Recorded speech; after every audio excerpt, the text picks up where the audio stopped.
if you are having a difference of an opinion between yourself and someone else, that is not going to bring you an emotion of doubt.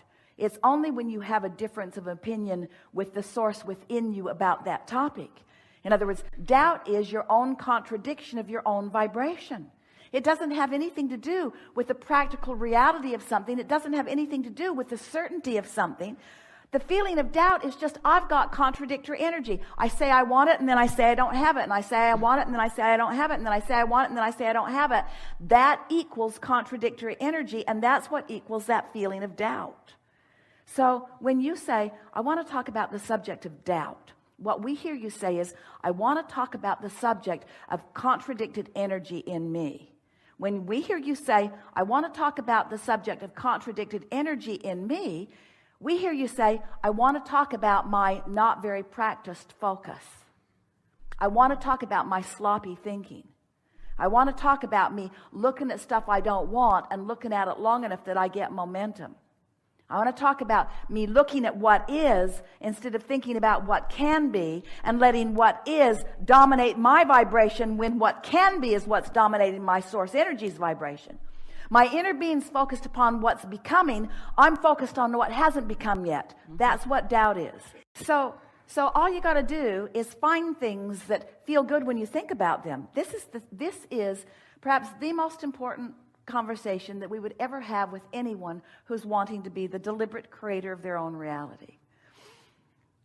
You don't have to take the subject of your desire and think about it until it happens. And in fact, when you take the subject of your desire and you think about it till it happens, it usually doesn't happen anytime soon.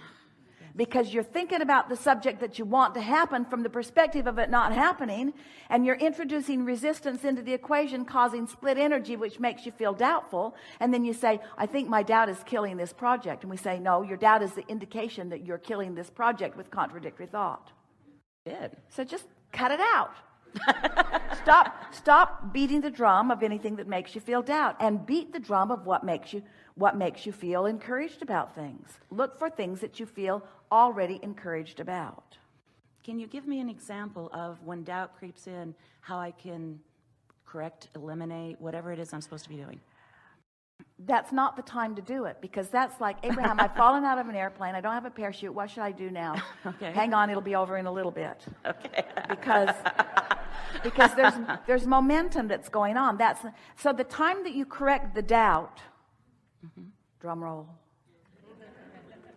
is before you have it. You practice believing on things that are easy to believe until the practice of positive expectation is just your practiced chronic nature. In other words, how are you going to come to feel your invincibility when clearly there are things that you've never done? Well, by focusing on the things that you have done and just keeping that vibration so active that there's just not room for the contradictory vibration. Just understand your most important work, which is that worthiness factor. So how does worthiness fit in with doubt? Well, worthiness is the emotion that you feel when you're not contradicting your own desire. And doubt is the emotion that you feel when you are contradicting your own desire. And why right now might you be contradicting your own desire? Because you've been practicing contradictory thoughts and they never felt good. Then why am I doing it now? Because you got used to not feeling good. You just have to talk yourself out of doubt. So how do you talk yourself out of doubt? Well, you can't. Well, Abraham, you lost your mind. You just said, talk yourself out of doubt. How do I talk myself out of doubt? You can't. You have to talk yourself into believing. Because there's no exclusion in this universe. You can't make something go away. You can only make something else be present. You want to focus on what you want. You want to think about what you want. You want to start slow where it's easy. And if you have to think about butterflies and blue glass and feathers until you can show yourself, Esther and friends, they've had so much fun. They make lists of things that they don't care about, and then they watch how many of them the universe will bring to them today. Long list. Let's go find how much the universe can bring us that we don't care about. Oh, we cared about it enough to write it down. We just didn't care about it enough to worry about it. We just didn't care about it enough to doubt it. And we want everything that you care about to get into that category pretty quick. I don't doubt anything for myself, because I know that I'm the creator of my own reality, and I know that I'm an extension of source energy, and I know that I was worthy in ways that I can't even find ways to describe. I know the goodness of my being. That's why I'm here. That's why I was given this opportunity. That's why I have this body. It's why I created all of this. I'm the creator of my own experience, and have guidance that will help me to remember the trajectory that I'm on.